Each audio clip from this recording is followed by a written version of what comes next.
It's tough enough to deal with IBS, but then throw in a new way of eating and boy, it can really feel frustrating. So today, I'm going to walk you through some low FODMAP fruits that can actually help you with your IBS symptoms. But first, my name is Marcy Vasky, and I'm a licensed nutritionist with Oswald Digestive Clinic, where I see people every day who struggle with gut issues. So if that sounds like you or someone you know and love, I'm going to link our website down below where you can make an initial appointment. Also, if you want to do this on your own and maybe just learn more information about gut health, I'm going to link our free guide, 5 Ways to Improve Gut Health. All right, so let's dig back into our topic, which is discussing fruits that are helpful for IBS symptoms.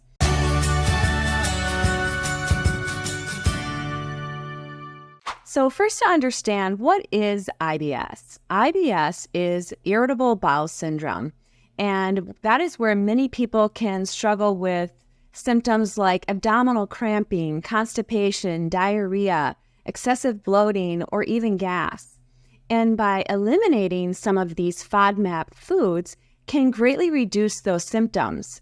And the reason for this is that when you do the low FODMAP diet, what you're really doing is taking out fermentable carbohydrates that actually create a lot of those symptoms. Now, when you embark on the low FODMAP diet, what you're doing, it really has like 3 phases. So phase number 1 is going to be elimination. Phase number 2 will be reintroducing those foods back into your diet. And then phase number 3 is just maintenance. And so today, as I walk you through some fruits that are going to be best when you're doing the low FODMAP diet, this will be obviously during phase number 1, which is elimination. And just as a reminder, the low FODMAP diet isn't a diet that you'll be on for an extended period of time. It's really just made to be put in to reduce the symptoms. And so maybe you're on it for a few weeks before you start reintroducing those foods. And during the elimination phase, what you're doing is reducing symptoms, but also helping the gut to reduce inflammation and giving your body a chance to just kind of calm down so that when you reintroduce the foods, you can get a better picture for what foods may be your triggers. And of course, not one diet is going to fit all people. And if you take out all the low FODMAP foods and you're feeling like there's still some symptoms going on, clearly there's going to be something more going on underneath that besides just food triggers. But the idea is to reduce those symptoms so that you can understand that. Now, of course, we don't want to give up all of our fruits because they're tasty and they're also going to be wonderful for us. But, and luckily, not all foods are on the low FODMAP diet, meaning that we have to take them out. And so some of the fruits that we will definitely be able to keep in are going to give us the fiber we need, minerals, and vitamins that our body needs to function properly. Now, some of the fruits that you'll be able to keep in will be things like strawberries and blueberries and kiwi and oranges. And those are all full of vitamin C and fiber, and also they're high in antioxidants, which help to reduce that inflammation in the body. So, of course, there is a bit of a long list about good fruits that you can keep in while you're doing the low FODMAP diet. And many times it's going to be in certain amounts.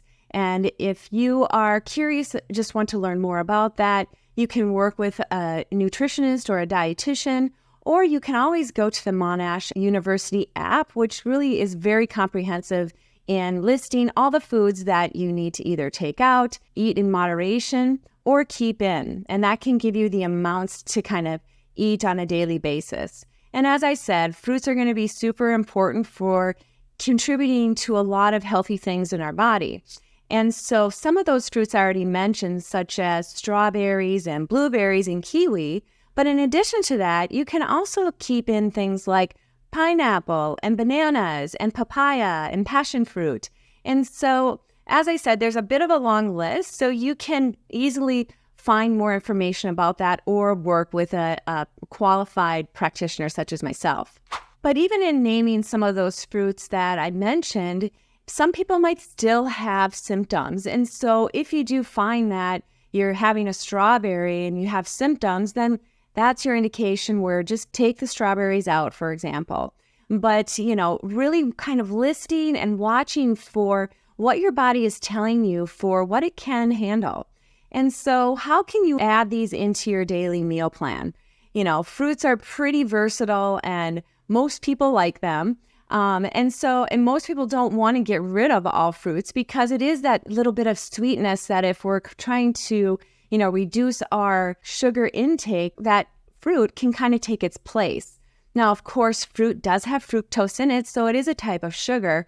But as I mentioned, it has all those other beautiful things like antioxidants and minerals and vitamins and all of those great things. But we don't want to go wild on fruit either. So ways that you can incorporate fruit into your diet is choose the fruits that work best for you. And maybe you just use those fruits for snacks and have them on hand and pair it with a healthy fat or protein. That way it maintains your blood sugar. So maybe you're doing apples and some natural peanut butter, for example. So one fresh fruit snack would be maybe it's a little like a half a banana with some natural peanut butter. Or it's a mix of berries with some melted natural peanut butter over it, or even just almond butter, whatever nut butter you enjoy. You can even do coconut manna, which is really yummy, over berries. Another idea would be to incorporate them into smoothies. Smoothies are a great way to pack in a lot of nutrition. So, doing a scoop of protein powder and the fruit that works best for you. And then maybe you incorporate some fats in there so that you have some nice balance to that smoothie. And when you have that balance, it keeps your blood sugar where it needs to be, but it also helps keep you sustained and you're not hungry for several hours. Now, of course, another idea would be just to throw some fresh fruit on top of a salad. That always adds a nice little robust addition to any salad, I think. So maybe you do a green salad with some salmon and you throw some berries on there, along with some low FODMAP nuts, and you're good to go. And another way we can also add in some fruit is even in our savory dishes. So maybe you do some chicken with pineapple stir-fry type dish, and that just adds a nice flavorful amount of fruit where we're getting those vitamins and minerals, but we're also a little bit of sweetness. And so when we incorporate these fruits in a different way throughout our day, we feel less restricted because the low FODMAP diet can oftentimes feel like, what am I going to eat? I have nothing left to eat. It takes out all these foods. But when you're using foods in a different way in terms of throwing it on different kinds of savory dishes or on, in smoothies, for example, or just as a snack, then you feel like you have more variety. And of course, there's a lot of recipes out there nowadays for people who are following the low FODMAP diet. So you can have variety in that way as well. Meaning, if you feel like you want to make some blueberry muffins, for example, there's definitely recipes out there where you can find low FODMAP blueberry muffins that taste super yummy, and you might have them in the morning, or you could even have them for an afternoon snack maybe. And again, that adds some diversity and variety within your diet so you don't feel that restrictive feeling. But all along throughout this journey, I want you to remember to really listen in for any signs or symptoms that your body is giving you for foods that you're consuming. This gives you more information, and that's kind of the whole basis of the low FODMAP diet, is for you to learn what your triggers are. Now, of course, if you are, kind of looking into doing the low FODMAP diet and you're thinking, oh boy, I can't do this on my own, that's why we're here. At Oswald Digestive Clinic, we work with individuals all the time who are doing the low FODMAP diet to find those triggers that are really irritating their gut. And also, as I mentioned, if you're doing the diet and you're still having several symptoms, there's always something more underneath that. So then I really encourage you to work with a dietitian and nutritionist such as myself and get to the bottom of it so that you can feel your best. Now, of course, doing the low FODMAP diet can help you learn more about yourself and also create less symptom. But we do need to keep in mind that there's other factors in our life that cause IBS to flare, actually. and things like stress. So keeping down your stress level is going to be super important. I talk about this all the time on this channel because stress, I think, is one thing we sort of take for granted in a sense because we don't think about how stressed we might be and how that really is impacting our digestive system. I've done a lot of videos on that topic, so check them out. Another option or lifestyle thing that you should keep in is really movement. I love exercise. It's something that's a part of my life, and I know that it's not for everybody. And so that's why I like to call it movement, because you just need to move, whether it's getting up from your chair after you've been sitting for an hour or two, walking around, taking the stairs whenever you can, parking further away from buildings that you might be running errands, and just trying to incorporate movement into your life. If you can't take time or don't want to take time to do, say, formal exercise, for example, just move. That's so good for stress levels, number one, but also just to keep the body functioning well. And two more lifestyle things that are really important when it comes to gut health is also going to be mindful eating.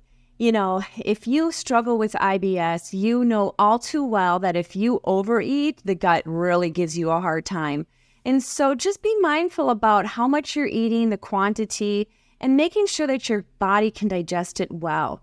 And also remember to incorporate water or hydrate. Keeping yourself hydrated is going to be really important for overall gut health and overall body health. And especially if you're an individual who struggles more with like IBS with diarrhea, you're really needing to stay more hydrated because when you have so much loose stool, that can really dehydrate us quickly. So staying hydrated, being mindful of the food that you are eating, trying to work on decreasing your stress level, and of course, getting in some movement within your day. So just to kind of conclude and summarize quickly, reducing taking out certain foods when you're doing the low FODMAP diet is definitely going to help reduce some symptoms. And knowing that you can really keep in several other fruits to keep that variety and diversity of your meals, well, and you feel good about it. Also, when we have that variety and diversity, it keeps our gut microbiome even happier. And in addition to that, watch out for the lifestyle things that might be impeding or creating more IBS symptoms for you. So this is what I've got for you today. I hope you enjoyed it. Please leave comments if you have some, and don't forget to subscribe to our channel.